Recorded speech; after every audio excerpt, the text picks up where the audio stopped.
Welcome to Ask Angela, relationship advice for love after trauma. I'm Angela Amias, here to help you navigate intimate relationships as I answer real questions about love, loss, and everything in between. This is where we untangle old patterns that keep us stuck and discover new possibilities for connection. Relationships after trauma need a different kind of wisdom, and I'm so glad you're here. Hey there. In this episode, I'm going to be answering Mila's question.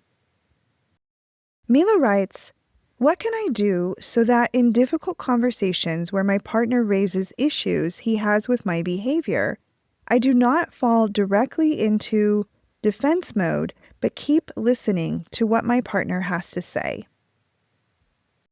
Dear Mila, what I appreciate so much about your question is that you're seeking ideas for what you could do differently in your interactions with your partner. This willingness to consider how you might change your reactions to your partner highlights the fact that defensiveness isn't your natural state of being in your relationship. To some degree, defensiveness is something that nearly all of us struggle with from time to time.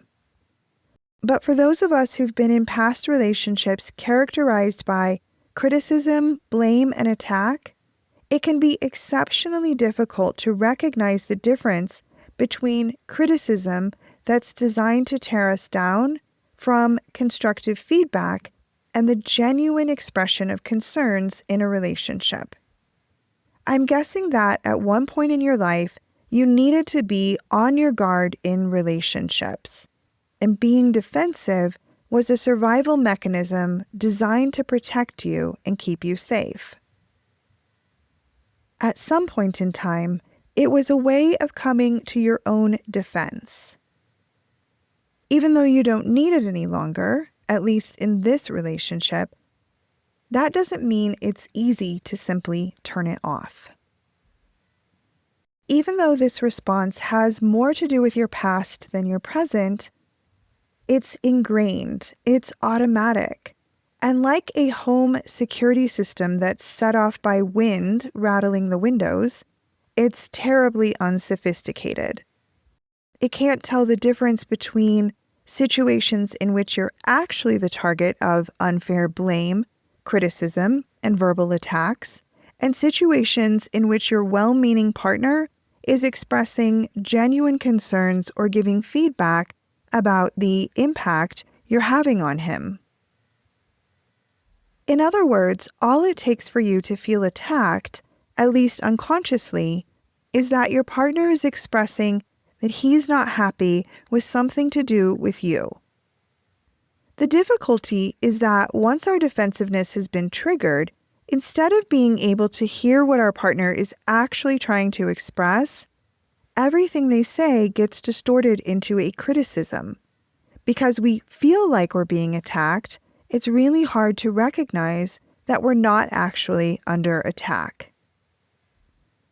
But the good news here is that just like a security system can be adjusted to stop reacting to every gust of wind, you can learn how to distinguish the differences between hurtful attacks in a relationship and invitations to grow in your ability to stay connected and stay open even when your partner shares something that's difficult for you to hear. One of the challenges with changing our responses in an intimate relationship is how quickly everything seems to happen when there's an issue with our partner. Our defensiveness has already kicked into high gear before we're even consciously aware of what's happening.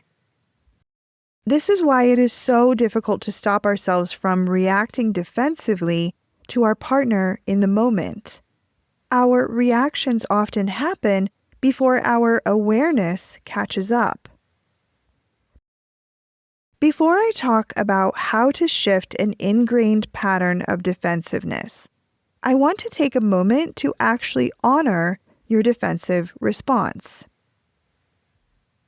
Trauma-based responses like defensiveness so often cause enough difficulty in relationships that all we want to do is figure out how to get rid of them. We forget to pause and actually feel a sense of appreciation for these responses that are trying to protect us and keep us safe. When viewed through the lens of understanding, you can recognize that your reactivity to perceived attacks is actually a way of coming to your own defense. In other words, it's a way of standing up for yourself. The fact that it's causing trouble in your present-day relationship with your partner suggests something really positive. Nowadays, you don't need the same defenses that you needed at some point in the past. And that's great news. So now that we've taken a moment to appreciate your defensiveness, let's explore how to get this part of you to stand down and make space for a present-day life that's not colored by your past.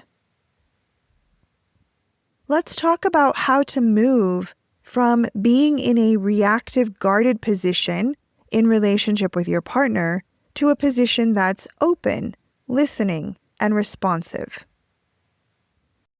As I mentioned already, we usually focus on breaking old patterns of relationship behaviors by trying to prevent ourselves from reacting the way we have in the past.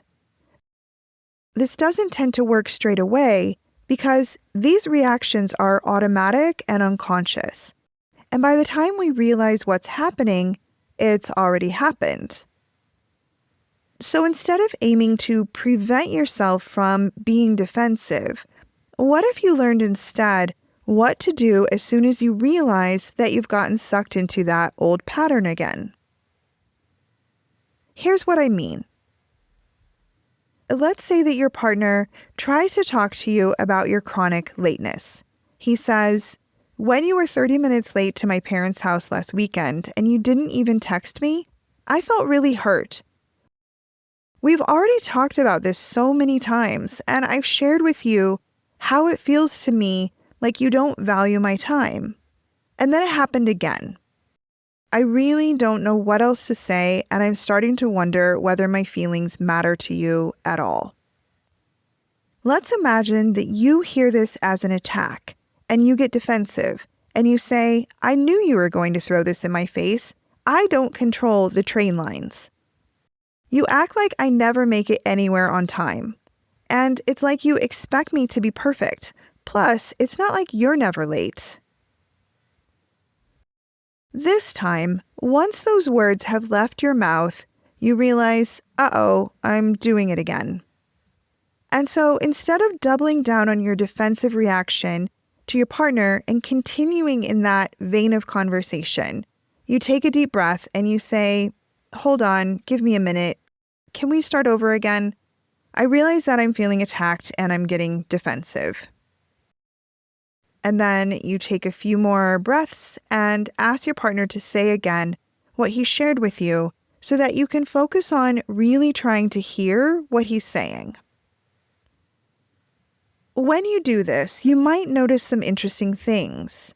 You might notice that the first time he shared his concerns, what you heard was something along the lines of, "You're a terrible partner. You always let me down. I'm so disappointed in you." When you focus on really listening the second time around, you might hear, "I feel really hurt. Since we've talked about this before and now it's happened again, I'm not sure whether you care about my feelings." In other words, instead of hearing your partner attack your character or value, you hear what your partner is actually trying to express about his feelings and how he is affected by your lateness. Making this shift takes a lot of practice. Changing an ingrained pattern like defensiveness in a relationship tends to happen in stages. First, you catch yourself after it's already happened.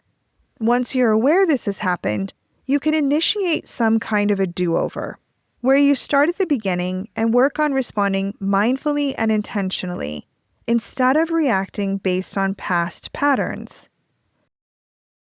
From my perspective, it doesn't really matter if you become aware of what's happened immediately afterward, or 3 hours later, or even days later. It is never too late to ask for a do-over and try again. In the next stage of change, you start catching yourself when you're in the middle of reacting defensively. That's what happened in the example that I gave a little earlier. You're able to halt the conversation in its tracks before it goes further off course. Then you can take a deep breath and try again. It's only in the last stage of change when we're able to prevent ourselves from reacting defensively. In this stage, you might notice yourself beginning to internally react. You might notice yourself feeling stressed or defensive or hearing your partner's words as an attack. But there's another part of you now that's able to say, hold on, he's not attacking you. He's talking about his feelings when you were late, not saying that you're a terrible person. You might even imagine that you're speaking directly to the reactive part of yourself, as though it's a younger version of you who's in need of some reassurance and support in that moment. Then you can take a deep breath and focus on really trying to hear your partner so you can respond to what you've actually heard. In terms of becoming an attentive and caring listener in an intimate relationship, one of my favorite practices that I recommend to couples and individuals who struggle with reactivity and defensiveness is what I call the attuned listening practice. It's quite simple, though that doesn't mean it's easy. The attuned listening practice is a way of slowing down the conversation, which is absolutely essential in order to move from being reactive to being genuinely responsive. So here's how it works. Instead of immediately responding to what your partner has said, first, you need to make sure that you've actually understood what your partner is trying to communicate to you. This practice of attuned listening goes beyond simply repeating to your partner exactly what he said. Instead, it's about amplifying the emotional heart of the matter. In the example that I used earlier, an attuned listening response might sound something like, I hear you saying that you were really hurt by my lateness last weekend, and especially because we've talked about this so many times, that you're left doubting whether I really care about how my lateness feels for you. In my experience, individuals who were frequently criticized, berated, and blamed find the practice of attuned listening to be very difficult initially. Acknowledging the impact that we've had on someone we love often induces a wave of shame. It's as though acknowledging our impact confirms all the worst messages that we've internalized about ourselves early in life. This isn't true, even though it can feel very true in the moment. Although it's challenging and uncomfortable, learning how to engage in attuned listening can ultimately be a way of developing shame resilience, and it can be a way of healing those early wounds. It's a way of discovering that we don't have to be perfect in our relationship. The reality is that hurt is inevitable in any close relationship, which is why learning the skills of repairing that hurt is so essential. So, Mila, you asked how to stop yourself from falling into defensive mode every time your partner brings up issues in your relationship. I can't say for sure that you'll ever completely eliminate your tendency toward being defensive. But what I do know is that stopping completely isn't necessary because you don't have to be perfect in any of your relationships. Instead, you can focus on building new relationship skills that will help you stay present with your partner and communicate care when he shares his own experience in your relationship.